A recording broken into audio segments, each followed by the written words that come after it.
Hello, everyone, and thank you for attending today's event. Before we begin, we'd like to cover a few housekeeping items. At the bottom of your audience console are multiple application widgets you can use. You can expand each widget by clicking on the maximize icon at the top of the widget or by dragging the bottom right corner of the widget panel.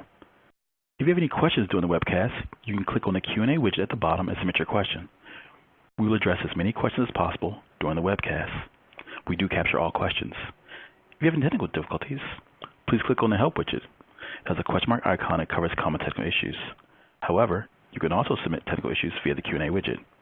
An on-demand version of this webcast will be available approximately 1 day after the webcast using the same audience link sent to you earlier. The recording and materials will also be posted on max.gov website in the following weeks. Now I'd like to pass it over to Diana McCallum. Diana, you have the floor. Hello, everyone. I'm Diana McCullum, Deputy Project Director for the TPP Evaluation TA contract. We're really excited to partner with the Center for Relationship Education to provide you with strategies as you continue to assess need, demand, and identify other programming operating in your local context. This webinar will be led by Lauren Reitsema, a programmatic TA liaison on the contract. Some of you have interacted with Lauren on TA calls as she brings expertise with direct programming, working with teen pregnancy prevention partners, and conducting comprehensive scans for need and demand.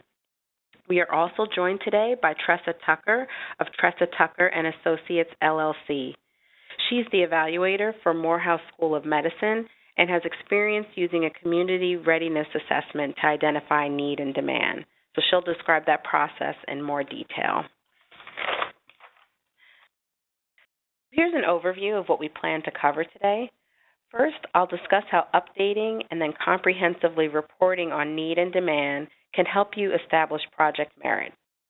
Next, Lauren will provide strategies for demonstrating need and demand, distinguishing how you can use data to substantiate both concepts. Then, Tressa will provide her example of a tool that Morehouse has been using to conduct their needs assessments on an annual basis. And finally, Lauren will provide strategies for conducting a scan for demand and for identifying programs that might be in the same context and serving the similar target populations. And now I'm going to talk a little bit more about the importance of updating your scans of need, demand, and identifying other local programming. So some of you may be wondering why we're choosing to focus on a webinar on this topic at this stage. And one of the central reasons is that one of the key milestones for Phase 1 is to establish project merit. To accomplish this, grantees need to provide documentation of both community need and demand, support and satisfaction for the program, and also to demonstrate that the program is a good fit for the target population. This milestone is important for you to continue to revisit as you get ready to enter the second year of your formative evaluations. Most of you have established program need at the outset and during the application phase, but now that program implementation is underway for most of you, it's important to ask whether you found any additional insight about program need, or have you obtained any insight from your target populations about demand that has made you think differently about your programs, including topics like the lessons that you might cover, the locations that you'll target, etc. So now's really the time to be rethinking need and demand and making sure that your programs are designed to be responsive to what you've found now that you've been out in the field. In addition to thinking about need and demand, we also want to be mindful that you're always thinking of the broader context in which your programs are operating. Specifically, it will be helpful to document the extent to which your program participants are receiving similar services or programming. So some of the questions you might want to ask are participants experiencing other programs that could influence how effective your programs are? And if so, what do those other services include? So you can begin to start to document those. So the goals for this webinar are really to help you address these questions and then provide specific strategies for documenting need, demand, and information about other programs that participants may be experiencing. It's, again, an important milestone for Phase 1 and provides very important context and the purpose for continuing to implement your programs. So now I'm going to turn the presentation over to Lauren Reitsema so that she can walk through the details of how you can update your scans for need and conduct more comprehensive assessments of demand. Lauren? Thanks, Diana. We wanted to just start by recognizing that many of you are nearly done with your first year of implementation, but we also want to point out that there's great critical opportunity to continue identifying sources of need and processes to document this. We hope this webinar will be useful to grantees in either as you start this out. As a reminder, to you guys, you're expected to continuously improve the quality improvement of your program and assess whether the program is being implemented as intended. So we're going to look at three things. We're going to make sure that you're looking at implementation, strategies, and also relevance, and lastly, resonance. So implementation, resonance, and relevance are three things that we're going to look at. One of the things that we want to make sure that you're documenting is that this program is a good fit for the population. This is a good fit, that it's resonating with them, and that you value the prioritized continuous quality improvement. So these three things, as a reminder, implementation, relevance, and resonance measures are helpful to demonstrate the program is being well received as a potential source for a solution and addressing both need and demand. So when it comes to strategies, you guys are no stranger to doing this, and we're going to look at some innovative strategies that might keep this top of mind. First of all, we want to acknowledge that you've already probably utilized helpful statistical data in your grant proposal from .gov sources and other data tracking software. You know things like teen pregnancy rates, poverty rates, and STI and STD rates. These targeted program services address the highest need outlined in each data set and documented that the need is in a meaningful way communicating the why behind your program. You likely have already used these resources, targeted your program services, and documented the need in a meaningful way. But we also know that as you have done these three to five things, you're also looking for existing strategies to continue to keep this top of mind. One of the things that we want to highlight in the Phase 1 goals are innovative strategies that combine a scan of available data and youth provider perspectives. And for those grantees looking to review or refresh your need assessment, we want to highlight the following existing tools and strategies. First thing you might see is KidsCount Data Center. Many of you guys have used that. Website data searches. For example, in Colorado, COHID is a great website resource. Or if you're not looking for data that is on a website server, you might actually look to actual client stories from your community. We also wanted to talk about the resources provided by the TPP Toolkit. This link is not yet live, but Diana is actually going to talk really quickly about how those resources are going to be available and when. So I'll turn it back to Diana. Yes, and I just wanted to mention briefly that we're working with OPA to post a TPP toolkit to max.gov that provides links to a wide range of resources that will help with your formative evaluation and even thinking about other evaluation activities. But this will be available soon, and when it's available, we'll send an email through the Mathematica, the TPP Eval TA email.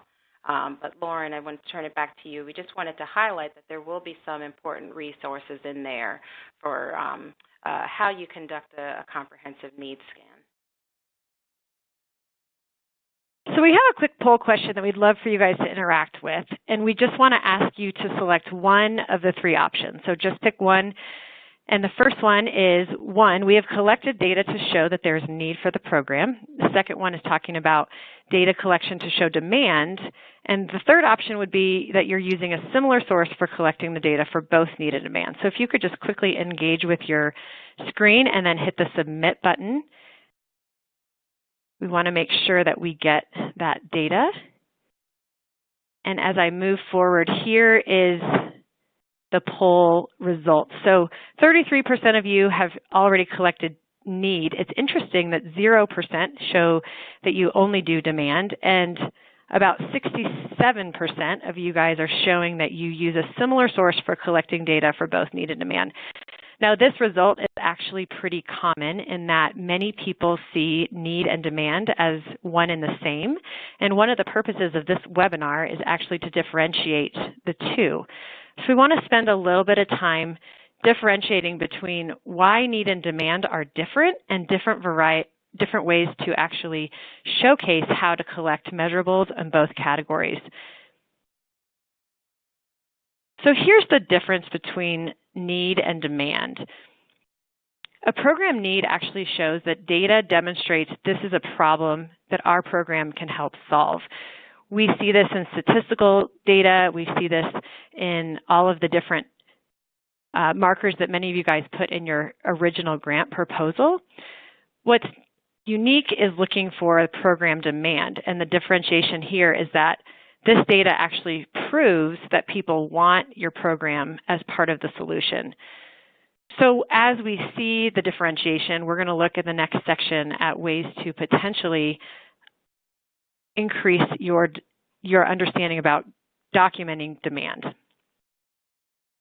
So there's no formulaic plan that exists for executing one program.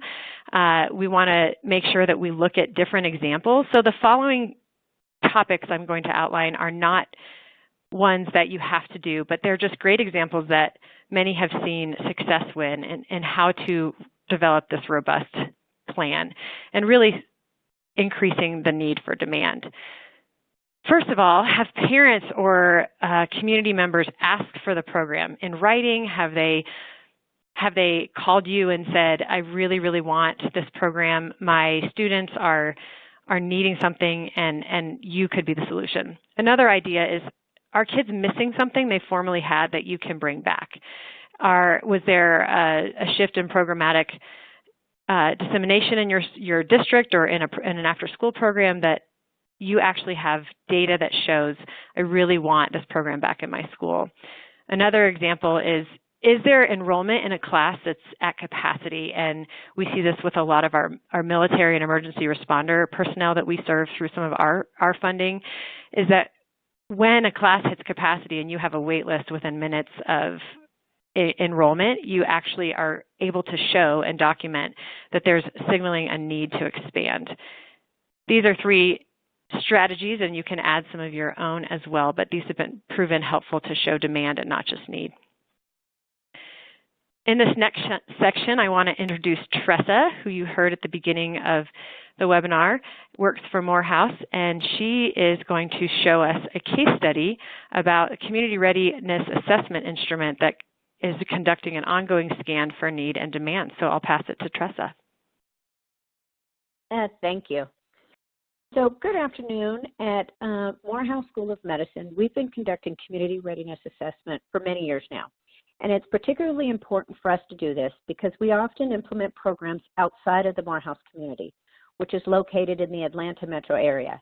And many of the programs that we implement are in rural South Georgia, where the culture in the community can be vastly different. So it's important that we understand each community's knowledge, attitudes, beliefs, and opinions about the social issues before we implement programs. So we utilize this assessment by the Tri-Ethnic Center for Prevention Research.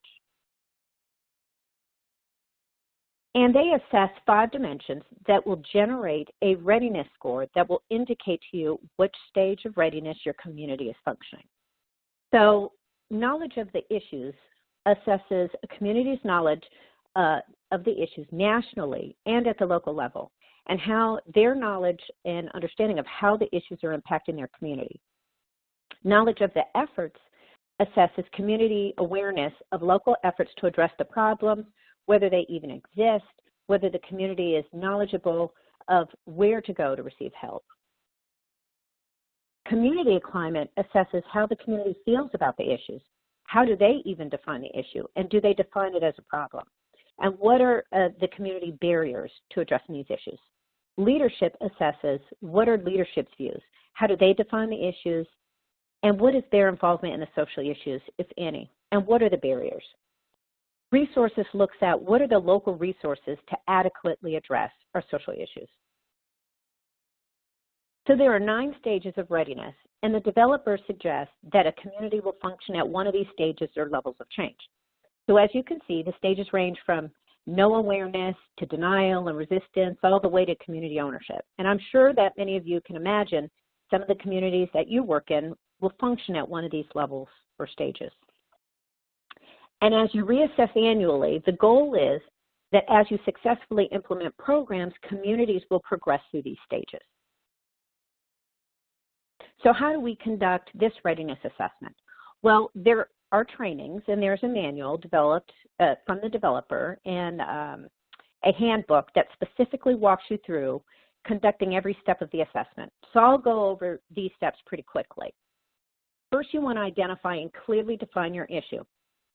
So for example, with our SRAE grant, we knew we needed to clearly define for the community that our issue or our social problem was not just teen pregnancy prevention, but which was what they were used to, but was actually teen sexual activity, and that our goal would be sexual risk avoidance and abstinence, not just a reduction in teen pregnancy. Then you move on to identify and clearly define the community. You could define it as large as a county, a city, or maybe even as small as a neighborhood. And I have some examples that I can share in question and answer of how you might apply this. Then you develop your interview questions. And the handbook has a really great template for you to use that has the questions there for you with a blank that you can fill in your social issue and add any additional information or questions you may have. You then develop and identify your key respondents. And the model guides you through selecting key informants from a cross-sector of various health and social service agencies and the public and the community.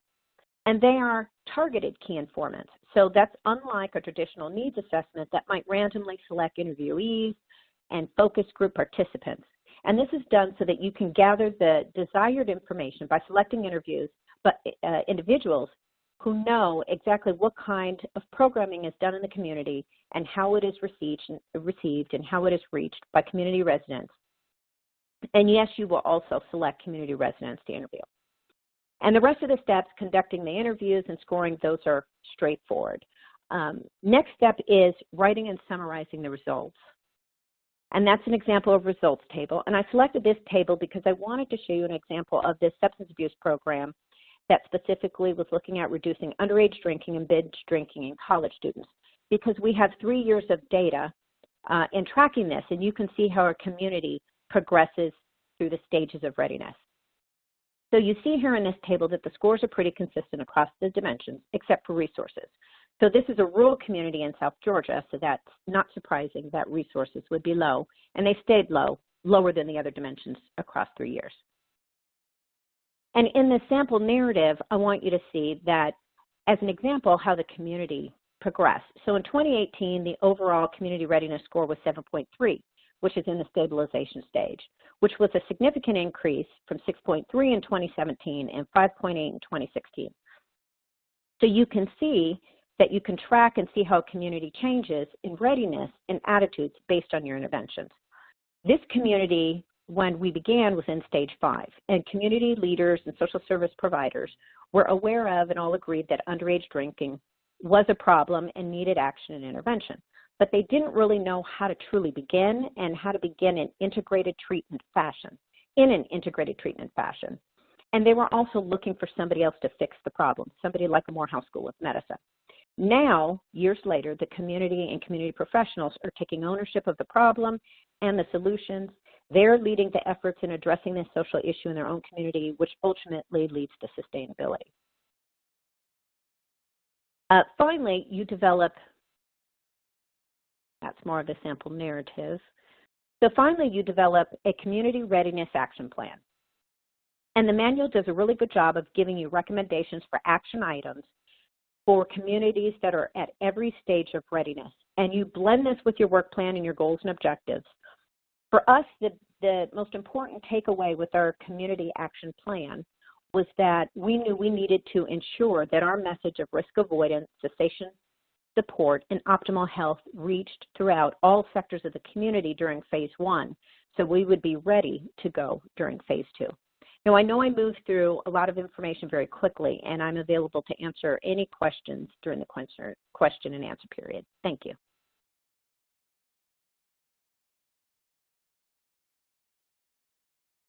Thanks, Tressa. And before we move to the next section, I just wanted to pause for a moment and let folks know two logistical things. One, if you have questions, you can submit questions by clicking on the Q&A button at the bottom. But in addition, there are some features of this webinar that do require participants to be logged in on 24 and not just connected by phone. So if you are able and have a moment, please join on 24 so that you can see some of the video and other features that we'll have in just a few more slides. Okay? So that's it, and I will now turn it back to Lauren. Thank you, both Diana and Tressa, for the helpful resource. We recognize that with the poll results, many of you guys showcased that you use a similar resource for collecting demand that you do for need. And this next section is actually going to look at actually differentiating those and approaching it with a different data system. So we're going to look at how you can use new information to conduct a scan for demand and not just use the same resource that you use for a need. As Diana mentioned, we do have an embedded video clip, and if anyone is unable to join on 24 for any reason, please note that after that video shows, I will do a quick summary of some of the highlights so that you don't miss the content. So it's helpful to discuss key ways to scan for demand. What are some of the ideas you use to document your program as needed? We already covered that, but some potential options for demand are different. So here's a couple ideas that we have found success with and want to share with you guys. Remember that demand is defined as I want this program in my community. I actually am really looking forward to you being here. And here are some of the ways that we can opt in for that. One, we've seen parent preview nights to be very successful. And again, we actually work with a lot of foster or kinship families, so recognizing that parents are not just the only adults, so any active adult engagement with the adolescents or young adults that you're serving might be able to say, hey, I want to see what you're doing. And so one of the ways to showcase that is host a parent night, create some hospitality items, some light refreshments, and just say, we want you to know that we see a problem, we have a great program, and we want you to be a part of bringing us to your community. Parents have a great gateway resource to many schools, many systems, and we want them to develop a bridge and trust with your organization who's giving their kids very important information. Another idea is student-led surveys. Now, these actually can be really fun with all the different technological devices. We can use text threads. You can use different information that if you have, some of the data collection protocol won't allow for you to have information from a student that is like a cell phone number. However, you can consider going to a school and actually doing a survey through a teacher portal or through some sort of bridge. And one of the ways that we've found success in this is creating creative and allowable incentives. You want to check with your allowable activities under your grant provider and make sure that it is indeed something you can bill for. But we have often done a pizza day or something for a student classroom where you're looking to gauge what is going on in their relationships with the area of sexuality and sexual risk avoidance or teen pregnancy prevention, the messaging that they want to know, and then capture that data and write it down. And the last thing is testimonial campaigns. So if you have information from a community that they can write stories of impact and deliver that in a written form, or again, this text-based survey response, there's many platforms out there that you can subscribe to get text responses through a data platform, and that will allow you to document that and be able to show that you actually do have demand that is not just an assumption, but that is written down. So at this point, we want to talk about an opportunity for audience participation. We want this to be interactive and engaging, and you all as grantees have a lot of great experience in your ideas as well. So I just would love for you to, if you have the capacity, to use that Q&A feature at the bottom of your screen and answer these questions. What is first of all, how are you documenting demand for your program? 66% of you said you're using the same instrument to document demand as you are for needs. So what is that? And if you're learning maybe for the first time that's differentiated, we recognize that 0% of you on the survey said that you use an instrument simply for demand. So let's ask just a question. What survey instruments are you already using? If you can just take a minute and share some examples that we can summarize, that would be helpful.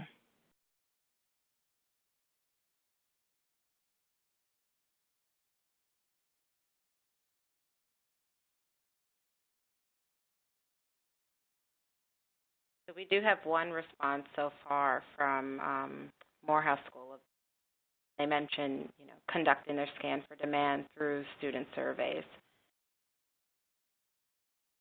Student surveys is a great way to do that. Are there any questions on that survey that are helpful or replicable for some of the other grantees? I'll give them a chance to respond to that, because I think that might be helpful, sort of unpacking how you set those surveys up and what the questions are. PHMC has also chimed in and mentioned that they use focus groups and key informant interviews to scan for demand. Focus groups are always a great option because you get real live data, and it also helps with the relationship context in the communities that you're serving. Staff from Thrive are also chiming in and saying focus groups with students and with peer educators as well. Fabulous. We'll take these ideas and keep them top of mind as you recognize this necessity to document demand. The next part of this group discussion we'd like to just give you a couple minutes to answer is, we recognize that needs are sometimes easier to find documentation sources for because they are statistically driven and measurable. The demand is a little bit more nuanced. So are there any barriers that you guys have experienced in documenting program need and demand? And if so, what are they? We'd like to know what barriers exist for many of the grantees so that we can overcome it with some strategies that would be helpful for all.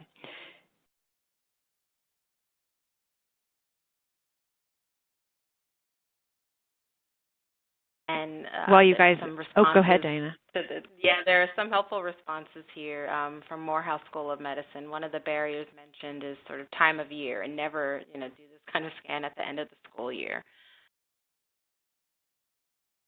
Yes, trying to find teacher availability, or a lot of times as you're programming, it is really difficult, especially in the summer months, to try and get ahead because teachers are just not responsive to emails, and sometimes the community resources that are cyclical or on a calendar don't exist in those months as you're preparing to implement your program. So recognizing time barrier is definitely one that is common for many. I know for, go ahead. No, sure. I was going to say another one has come through, and then Lauren, please give your example. But one that came in as a barrier is parent engagement, and the idea that it's difficult to access parents to promote the project. So I was wondering if, in addition to parent preview nights, if there are other examples that you'd recommend.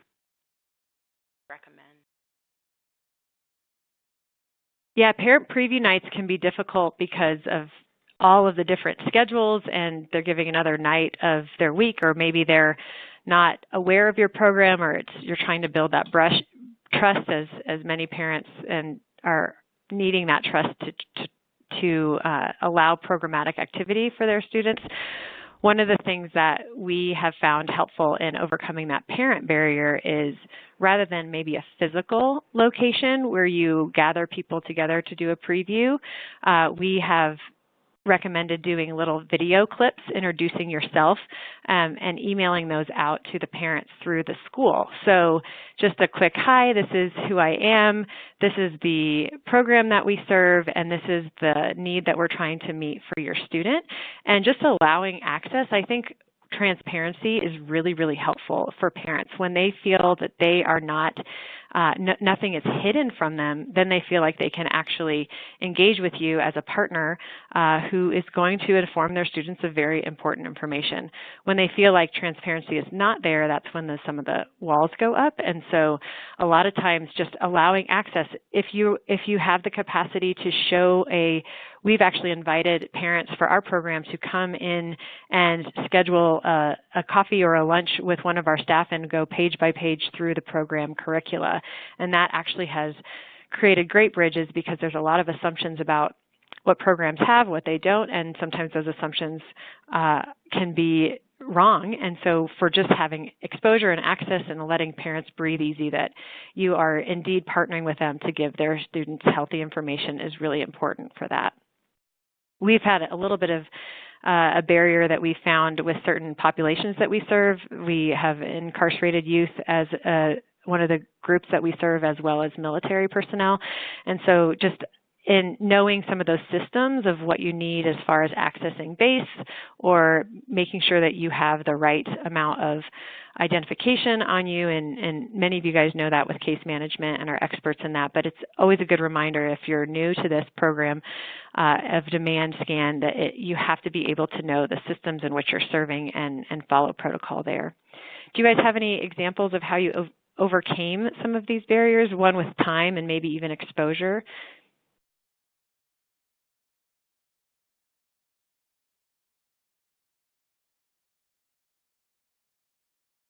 There are a lot of comments that have come through, but Wendy Tackett for IVAL, I know she works with Kent, she's mentioned that, just thinking of different times to connect with parents, so through parent-teacher conferences, the start of the year parent meetings are a good opportunity, or to capture information from them about demand, or thinking about different ways that surveys can be sent in different formats, like email or text, or even phone surveys.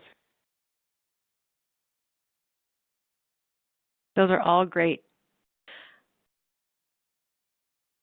Finding a spot in a meeting where parents are already gathered is always a really helpful strategy. Some of you may have PIN, Parent Information Networks, or PTO gatherings, or PTA if that's in your region, but recognizing that relationship, a handshake, sometimes just creating that space for trust to build usually allows for that communication to happen more seamlessly. Thank you guys for sharing those ideas. Diana, are there any others that come in that you'd like to share before I move on? I think that covers it for now. Thanks. Thank you guys so much for your participation. It's incredibly helpful, and we value the community dialogue. So one of the other things that we want to highlight is identifying and documenting competing services. It's really can be overwhelming to scan your community and know everything that's happening with youth-serving agencies. There are many, many youth-serving agencies that are doing a lot of good for our communities, and we want to have a posture really of collaboration rather than the competition.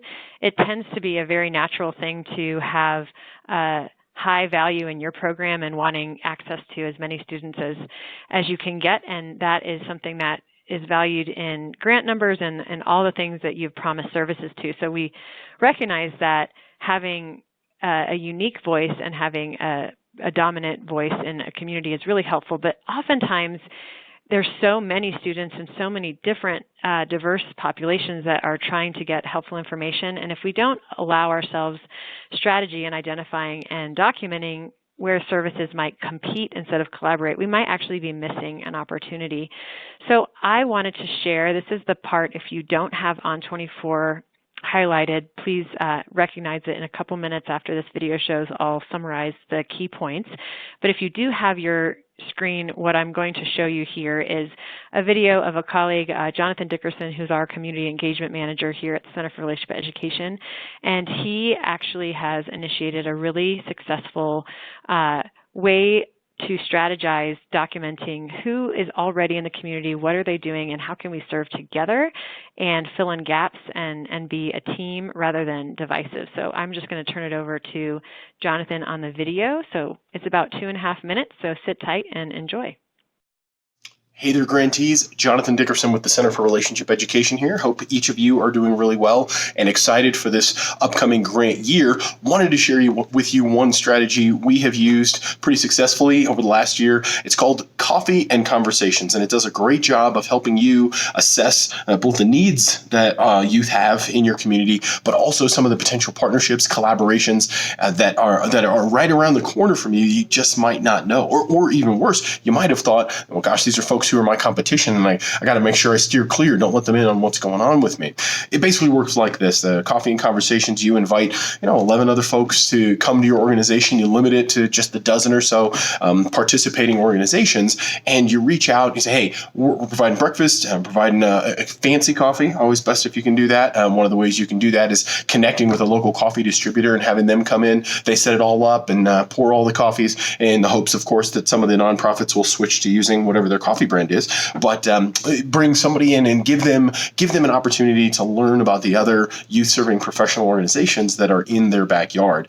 You might find that a lot of these folks who either you knew about or you didn't know anything about, you actually align really well, and by having an introduction and you being the leader, your organization is the one that is setting the tone for wanting to make connection and wanting to make collaboration towards serving these youth in your community a priority. So everybody goes around the table, shares their organization, what they do there, and you start asking some questions to better understand, okay, well, now that I know a little bit about you, here's how I think we might work together. Or, hey, did you guys hear that? Because it sounds like you guys are both on the same page. Have you worked together before? Sometimes you find that there's an event that's coming up. Each of you has 6 months out. You got this big fundraiser that you're doing. Why don't you combine forces? It cuts down on expenses, and many hands make light work. Or you find out that, gosh, big brothers and big sisters in my community is really looking for other opportunities where they can connect their kids with skills or with services. And gosh, here we got some fine folks right over here. Why don't you guys grab coffee another time?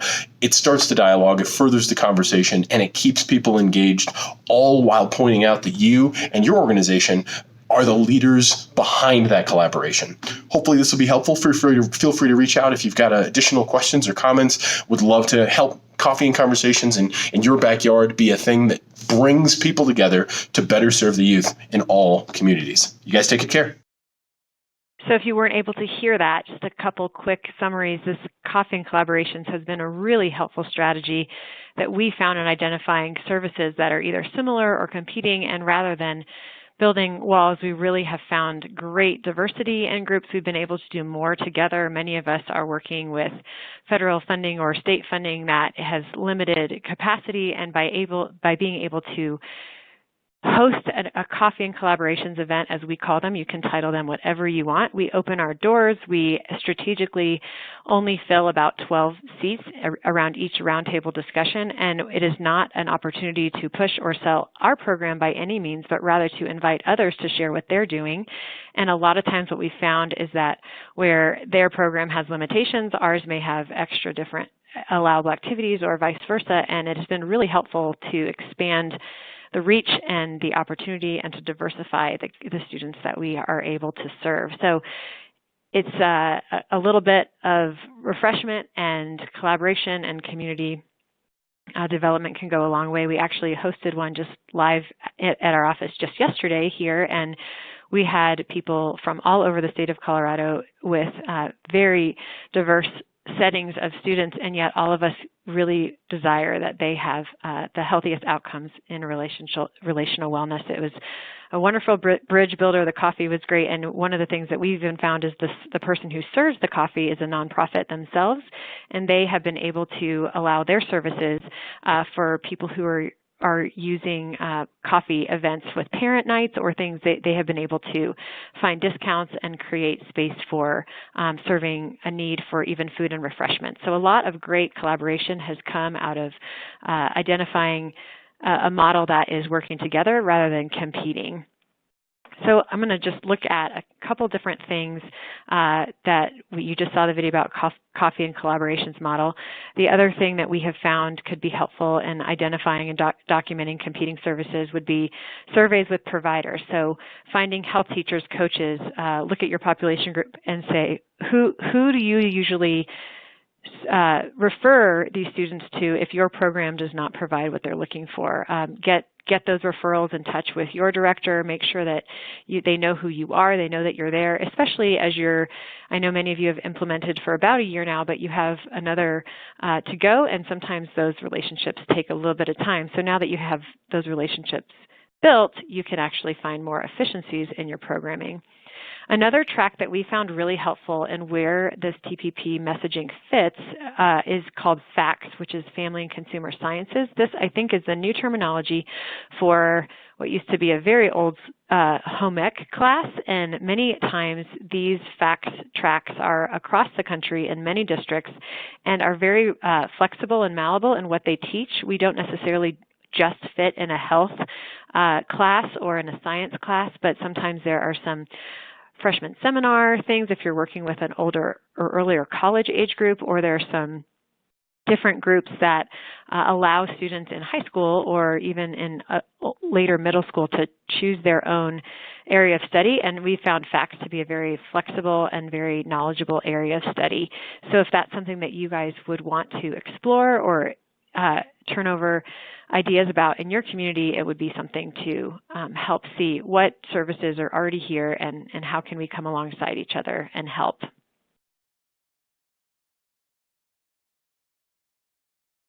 So as we close, we've looked at a few different things. We want to remember the importance of keeping need and demand top of mind, even though many of you guys have already documented this in your RFP and you've won the funding, you've already implemented for almost a year.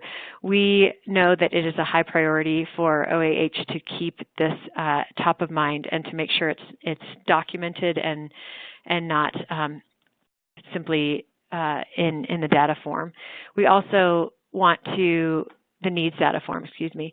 We want to make sure that the relationship is noted between documentation and implementation. If you don't recognize need and demand, oftentimes the efficiency in your program is not as it's not happening as smoothly as it could.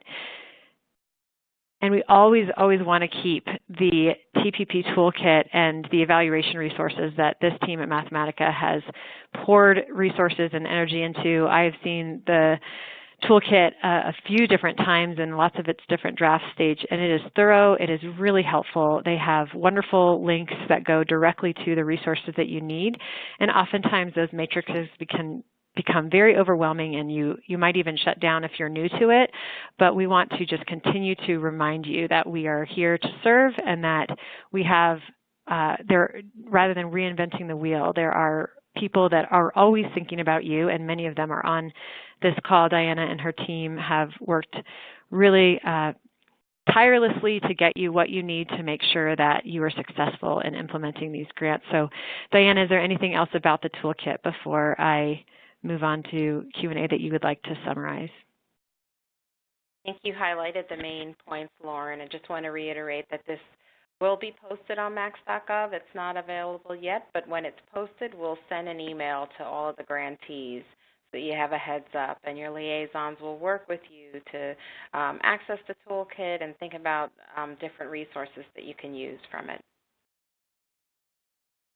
Thanks, Diane. Before we move into your Q&A segment for the end of this webinar, I did want to highlight as a resource one of the helpful scans and real-life sources we've seen in a Colorado-based program experience with some of our adult partnerships in looking at the emergency responder community. This has been a new place for us to look at serving with one of our federal grants that has healthy relationship training for individuals in high-risk jobs to keep their relationships healthy. And we have primarily served the military and have always looked at ways that we can increase their relationship satisfaction in family and as parents and in community. And one of the things that we found in just an interesting scan for demand was, as we've seen a lot of the news reports and the fear and some of the risk that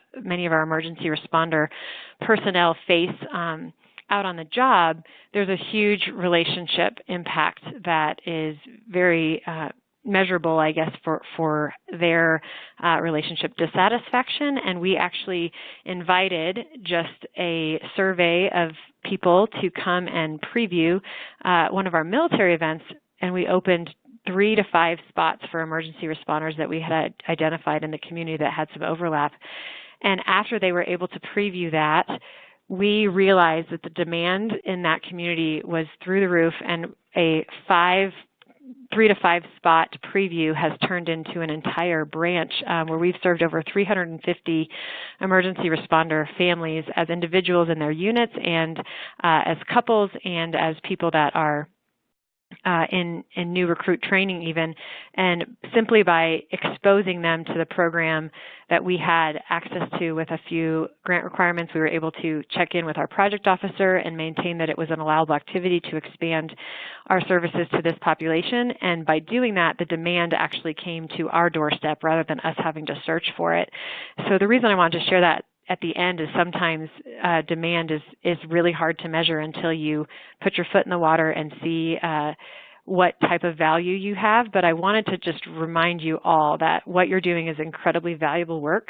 We know that you work tirelessly, that you're passionate about it, that you have great skill set behind it. And so recognizing that by creating that value for others, demand will follow. And remember that what you're doing matters and people see you. So thank you for the work that you're doing, and we want to help serve you as a TA team to get all the results that we know your programs will have with great continued implementation. So that is the closing content that we have, and we have left about 8 to 10 minutes here to navigate any questions that may be in the queue. So I'm going to turn it back over to Diana and allow her to facilitate a dialogue and answer some of your questions. Thanks, Lauren. So, and certainly submit questions, continue to submit questions or comments through the Q&A feature. Before we transition to questions, I think there was one comment that came in. I think this was from Morehouse, but it's a helpful strategy, I think, and they recommended working with the family engagement or parent involvement and engagement coordinator at a school in the beginning of the year. And I just wanted to highlight that. Lauren, I don't know if you have experiences working with that particular point of contact, but that seems like a really good strategy for, working directly with a liaison that can speak to parents. So, mention that. Diana, please repeat the question. I was in the team chat and missed the direct. I heard Morehouse and then wanted to summarize your question. Oh, no problem. That actually wasn't a question. It was more of a comment about when we talked about barriers for determining program demand. Morehouse mentioned that they worked with parent engagement coordinators and family involvement coordinators in schools. And yes, the question was, did you have, if you could speak on that, but I thought that was a helpful. That bridge and that liaison. That's a great point. I think many times we try and, through our own passion and through our own values, enter into a system that may have a more efficient path, and those parent liaisons are incredibly helpful. I would assume that most districts that we found, I can't speak for everyone across the country, but I would assume that most districts do have some sort of active parent involvement committee, and what they call that is something you can inquire of a principal, a superintendent, or a district level coordinator. And once you get the names of those people, we found that parents are the most proactive and the most involved in helping create a pipeline for your services. And that is something that can be incredibly valuable for overcoming some of those barriers or access points.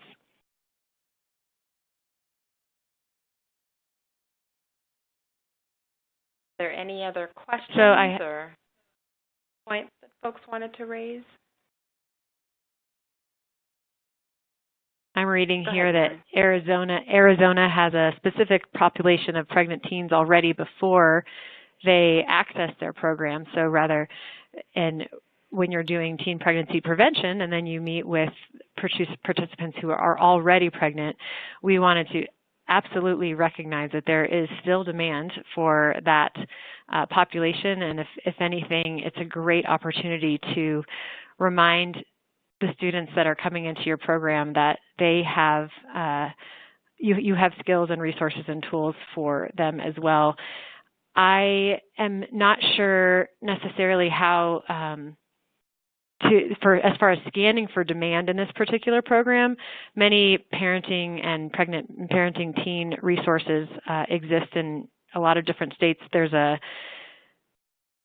many of you are probably already familiar with services like WIC or some of the HHS departments here in Arapahoe County. We actually have a motherhood program for young parenting teens where we engage with them specifically and create child care experiences and wrap their mind around the fact that we're not teaching parenting classes. We're not here to make them feel like they've missed any success in their life in any way, but rather we want to meet them exactly where they are and let them know that this child has a legacy and that they're a great mom or dad if you're dealing with both co-parents in the situation. And many times I think the assumptions about programs are made that if they're pregnant, it's too late, and that cannot and should not be the heart, because now they have a wonderful opportunity to care for themselves and understand their relationship dynamics that are going to be moving forward, and maybe even create a pattern and a legacy for the child that they care for. And so I don't want anyone to feel like pregnant and parenting teens are not part of the demand in your prevention approach. It's a great question.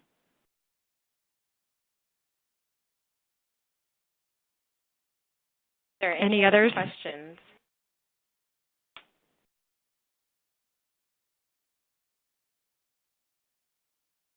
Don't have anything else right now.